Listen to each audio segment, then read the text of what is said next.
Students, today I am going to explain you chapter number 8 medieval architecture, and among that we have completed the historical monuments of the सल्तनत era और उसमें last point is of 2.5 दिन का झोपड़ा. 2.5 दिन का झोपड़ा is one of the mosque first mosque constructed during the सल्तनत era, and it is constructed by the Qutbuddin Aibak in Delhi. Okay, so that is the first mosque constructed in the Delhi within the 2.5 दिन means 2.5 day that mosque is constructed. So that is about 2.5 दिन का झोपड़ा. The mosque is observed over here. You can observe it. Mosque दिया गया है यहाँ पर. सिर्फ 2.5 day में बना हुआ ये फर्स्ट मॉस्क था, कुतुबुद्दीन ऐबक ने बनवाया था. Then after architecture of the Chola dynasty, Rajput era के दौरान Chola dynasty, among that ruling dynasty of the south India, Chola is in a particular were great patron of art and architecture. तो बहुत ही आर्ट एंड आर्किटेक्चर के पुजारी थे, बहुत ही पसंद था चोला डायनेस्टी वाले जो रूलर थे. They built many temples at Tanjore, Mahabalipuram that is Mallapuram and Kanchi. तो ये जो साउथ इंडिया के अंदर आए हुए हैं स्टेट्स, वहाँ पर बहुत सारे अच्छे अच्छे आर्किटेक्चरल स्कल्पचर्स दिए हैं. They promoted to Dravidian style of architecture. यहाँ पर Dravidian style is one of the style to make architect with its multi storied pyramid. तो यहाँ पर मल्टी स्टोरीड पिरामिड के अंदर बहुत सारे जो फ्लोर्स होते हैं उसके अंदर द्रविडियन स्टाइल की आर्किटेक्चर किया गया है. And it is like a tower called the vimana. जो मल्टी स्टोरीड पिरामिड बनाए थे और उनको विमान कहा गया है. विथ लूफी गोपुरम, बहुत ही सुंदर एंट्री गेट जिसको गोपुरम कहते हैं वहाँ पर बनाए गए हैं. The interior had pillared assembly hall, और अंदर के भाग में अगर हम जाएं तो असेंबली हॉल होता है जहाँ पर सब लोग पूजा अर्चना करते हैं. And it is called the mahamandapa. मंडप कहते हैं जहाँ पर सब लोग भगवान को पूजा करते हैं, प्रार्थना करते हैं. And the main deity was kept in the sanctum, गर्भगृह. सैंक्टम मीन्स जो अंदर का पार्ट होता है वहाँ पर जो भी भगवान होते हैं, जैसे कि कृष्ण भगवान है तो कृष्ण भगवान की मूर्ति जो है वो सैंक्टम में होती है. जैसे कि गर्भगृह अंदर की साइड होता है, एक साइड में वहाँ पर होती है, उसके सामने सब प्रेयर करते हैं. देन आफ्टर है Brihadeshwara temple, that is also in the south. Brihadeshwara और राजराजेश्वर टेम्पल दो नाम से जाना जाता है. And it is called the big temple, is dedicated to lord Shiva. भगवान शंकर, शिव भगवान का प्रतीक है और यहाँ पर उनकी प्रतिमा बनाई गई है. It was built by the great Chola king first in Tanjore. Tanjore के अंदर चोला डायनेस्टी का जो किंग था, चोला किंग 1, उन्होंने ये बनवाया था beautiful Chola fresco painting adorn the inner wall of the temple. तो टेम्पल की अंदर की जो दीवारें हैं उस पर पेंटिंग्स की गई है, फ्रेस्को पेंटिंग जिसको कहते हैं. बहुत ही सुंदर तरीके से सजाया रखा है. One of the outstanding temple in the south India, बहुत ही सुंदर टेम्पल माना जाता है बृहदेश्वर टेम्पल, जो चोला डायनेस्टी का था। बहुत ही यहाँ पर भी द्रविडियन टेम्पल आर्किटेक्चर कहा गया है। द्रविडियन स्टाइल इधर भी बनाई देखने को मिलती है। What makes the construction so unique in the variation, सबसे अलग उभर के आने वाला टेम्पल जो है वो बृहदेश्वर टेम्पल है। और that build style of the having a tall gopuram and a smaller vimana, बहुत ही बड़ा गोपुरम और उसके अंदर छोटा सा विमाना, मल्टी स्टोरीड पिलर्स।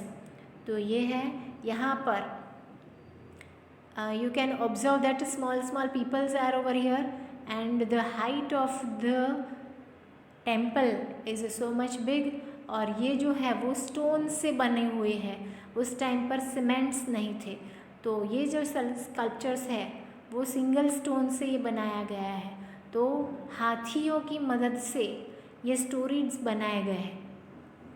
हाथी को यहाँ ब्रिज बनाए जाते थे और ब्रिज के ऊपर वैसे जस्ट लाइक ये जो ज़मीन होती है, ज़मीन से चलकर लोग और हाथी ऊपर जाते थे और ये स्कल्पचर्स बनाए गए हैं। ओके, तो that have set like that, stone से बने हुए। Then architecture of the Mughal period, a new tradition of the architecture started during the Mughal era. The monuments were constructed on high plinth, बहुत ही ऊंची ऊंचाई पर बनाए गए होते थे सारे sculptures, monuments. Marble was mostly use, वहाँ पर संगमरमर जिसको मार्बल कहते हैं वो उनसे मोस्ट ऑफ बनाए गए होते हैं। And flooring water in the form of fountains. Okay, तो जैसे फुहारे होते हैं तो उस तरीके से बनाए जाते हैं। वर एक्सट्रीमली यूज्ड, बहुत ही उनके मुग़ल पीरियड के अंदर ये यूज़ किए जाते, मार्बल से बनाए जाते थे और पानी के फुहारों जैसा कुछ आर्किटेक्चर के अंदर मॉन्यूमेंट्स में इंक्लूड किया जाता है। Besides marble, coloured precious and semi precious stones, रंगीन पत्थर को भी यूज़ करते थे बिल्डिंग को डेकोरेशन के लिए। उसमें आते हैं मुग़ल पीरियड के दौरान Fatehpur Sikri. After his military victory over Chittor and Ranthambore, Akbar ने अपनी जो भी जीत हासिल की है, चित्तौड़ और रणथंभौर 2 किले उन्होंने हासिल किए हैं। तो फिर उन्होंने अपना कैपिटल जो था वो Agra, that is shifted his capital from Agra to new location that is on the Sikri and honour the Sufi saint Salim Chishti. Okay, Salim Chishti जो सूफी संत थे उनके याद में, उनके ऑनर में उन्होंने अपनी जो कैपिटल थी आगरा से फतेहपुर सिकरी ट्रांसफॉर्म किए थे। Here he commenced the construction of a planned walled city and constructed a series of royal palace, means बहुत ही बड़े भव्य महल बनाए गए थे। फिर कोर्ट बनाई गई थी, मॉस्क मस्जिदें बनाई गई थी, प्राइवेट क्वार्टर्स जो गेस्ट होते हैं उनके लिए, एंड अदर यूटिलिटी बिल्डिंग्स जो ज़रूरत होती है वैसी वैसी बिल्डिंग्स बनाई गई थी। Name the city Fatehabad with Fateh, फतेह का मतलब है जीत, means victorious. It was later called Fatehpur Sikri, तो पहले फतेहाबाद हुआ, उसके बाद नाम हुआ Fatehpur Sikri. Fatehpur Sikri is one of the best preserved collection of the Mughal architecture in India. Okay, तो सबसे बहुत ही शानदार मुगल आर्किटेक्चर है। देन आफ्टर नेक्स्ट आता है Buland Darwaza. Buland Darwaza is one of the best, सबसे सुंदर गेटवे है मुग़ल एम्परर का। अकबर ने फतेहपुर सिकरी में एंटर होने से पहले जो भी एंट्री गेट है बुलंद दरवाज़ा कहलाता था फतेहपुर सिकरी के अंदर जाने के लिए, और वहाँ पर बहुत सारे महल थे फतेहपुर सिकरी के अंदर, जो अभी हमने डिस्कस किया। Akbar build the Buland Darwaza as a victory arch, means जीत का प्रतीक मानते हुए उन्होंने बुलंद दरवाज़ा बनवाया। To commemorate his successful Gujarat campaign, तो उन्होंने गुजरात जीत लिया था, उसकी जीत के स्वरूप उन्होंने जीत के प्रतीक के रूप में बुलंद दरवाज़ा बनवाया था अकबर ने। The Buland Darwaza was set into a south wall of congregational mosque, जो मस्जिद थी उनकी साउथ में बनवाया गया था बुलंद दरवाज़ा, जामा मस्जिद एट फतेहपुर सिकरी। जामा मस्जिद जो थी उनके साउथ वॉल पर बुलंद दरवाज़ा बनवाया गया था, बहुत ही बड़ा। ये जो छोटे छोटे पर्सन्स दिख रहे हैं उससे तो बहुत ही ऊंचाई पर है। The Darwaza rises to a height of 55 metre. Okay, 55 metres is too much big. जैसे 5 मीटर की एक सिंपल साड़ी होती है तो वो कितनी टाइम्स होती है तब जाकर 5 मीटर बनता है, so that is too much. Topped by pillars and छत्रस। ओके, तो पिलर और छत्र से बना हुआ है ये बुलंद दरवाज़ा। ओके, तो इसको कहते हैं छत्र।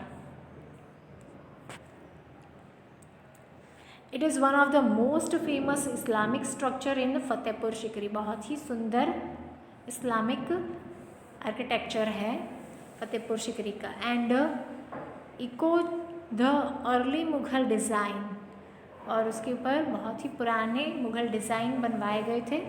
सिंपल ऑर्नामेंट्स द केव वर्सास फ्रॉम द कुरान, और उसके ऊपर जो भी नक्शी काम करवाया गया था उसमें कुरान की आयातें लिखी गई थी।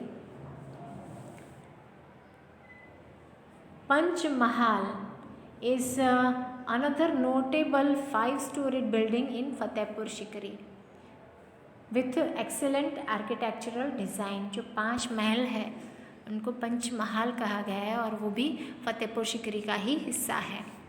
Then after Red Fort was built as a fortified family palace of Shahjahanabad, बहुत ही ग्रैंड पैलेस था, फैमिली पैलेस शाहजहाँबाद का। Capital of the Mughal emperor Shahjahan. Shahjahan जब मुग़ल एम्परर के अंदर रूलिंग कर रहे थे उस टाइम का शाहजहाँबाद का एक फैमिली प्लेस था, और जहाँ पर आप तिरंगा फहराते हैं हमारे जो मिनिस्टर्स, वो आप देख सकते हो। The Red fort is considered to represent the zenith of Mughal creativity under the Shahjahan and consist of other important structure। तो ये ज़ेनिथ जो है वो रिप्रेजेंट करता है, बहुत ही सुंदर तरीके से बनवाए गए हैं। So you can observe this all.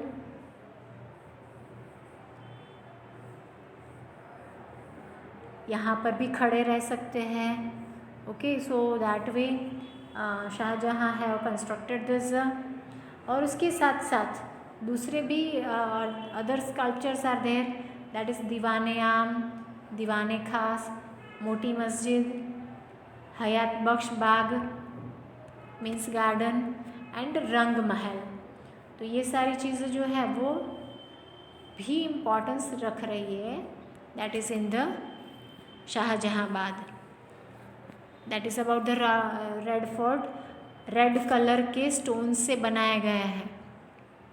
Okay, पहले तो सीमेंट का काम नहीं था, इसीलिए ये फोर्ट जो बनाया गया है अभी तक वो वैसे कि वैसे ही मौजूद है, क्योंकि वो स्टोन से बने हुए हैं। पत्थर जब कभी टूटते नहीं हैं, क्रैक्स नहीं पड़ते हैं। ओके, सीमेंट जो होता है, सीमेंट के स्ट्रक्चर्स जो होते हैं वो क्रैक्स पड़ जाते हैं। तो यहाँ पर ये सारे स्कल्पचर्स वैसे के वैसे ही है।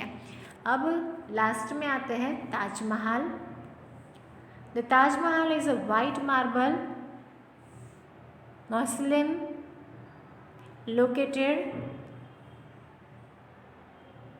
इन आगरा, उत्तर प्रदेश, इंडिया।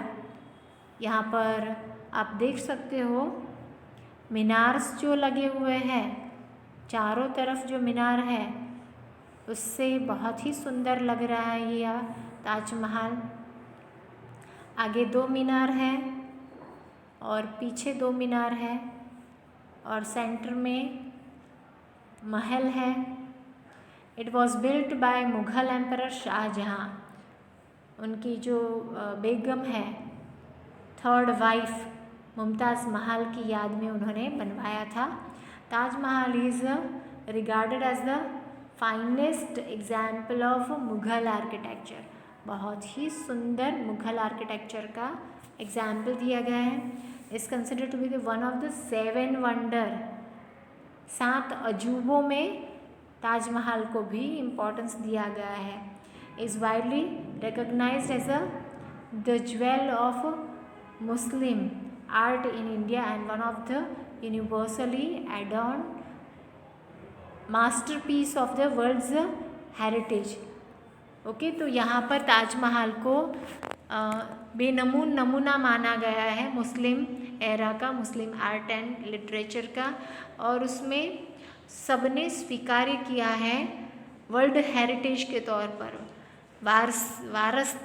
वारसाई के तौर पर, world's heritage. Mason, stone cutters, inlayers, carvers, painters,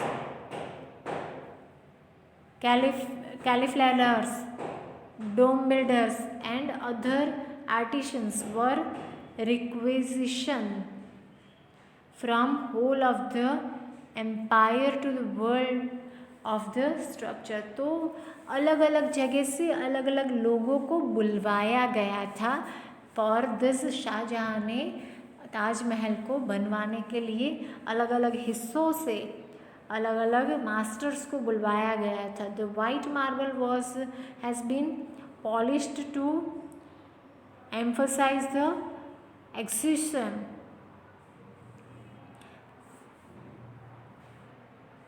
detailing of the carving and archiwave have been inlaid with the semi precious stone। Okay, तो यहाँ पर जो सफ़ेद मार्बल होते हैं उसको पॉलिश कर दिया जाता है और उसके ऊपर बहुत ही अच्छे से नक्शी काम किया जाता है और वो प्रेशियस और सेमी प्रेशियस स्टोन के साथ उनकी आर्किटेक्चर मैचिंग की जाती है। Okay, so the marble have to be with match with the semi precious और precious stones and make the architecture. Architecture was an emblem of the power. Numerous outsiders invaded India and created an architectural style reflective of their ancestral and adopted home। Okay, तो यहाँ पर architecture जो है that is of very important.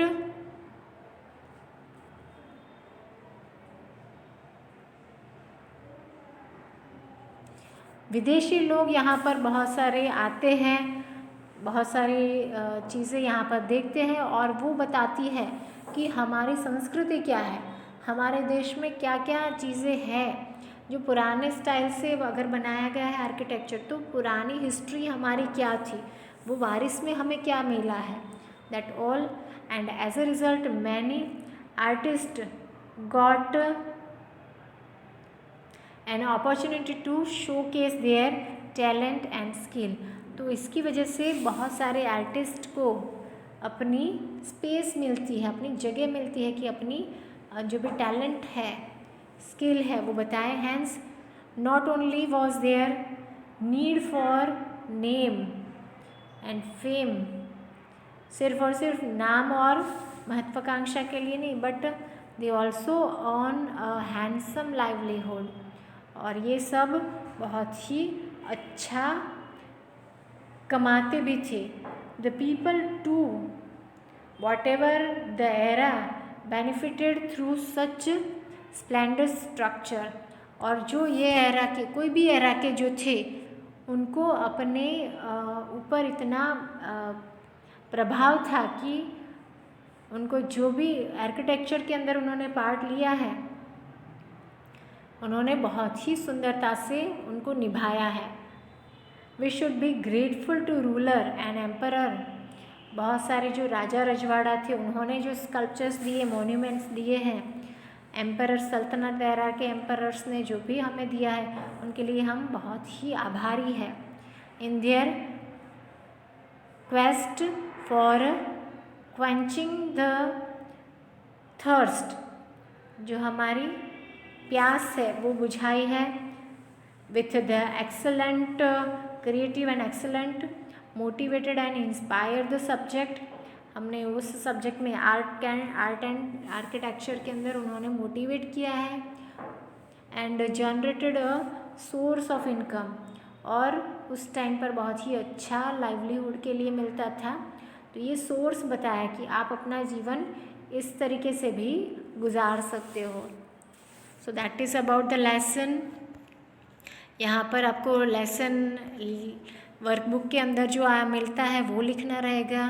Next session में, next video में हम next lesson देखेंगे। Thank you.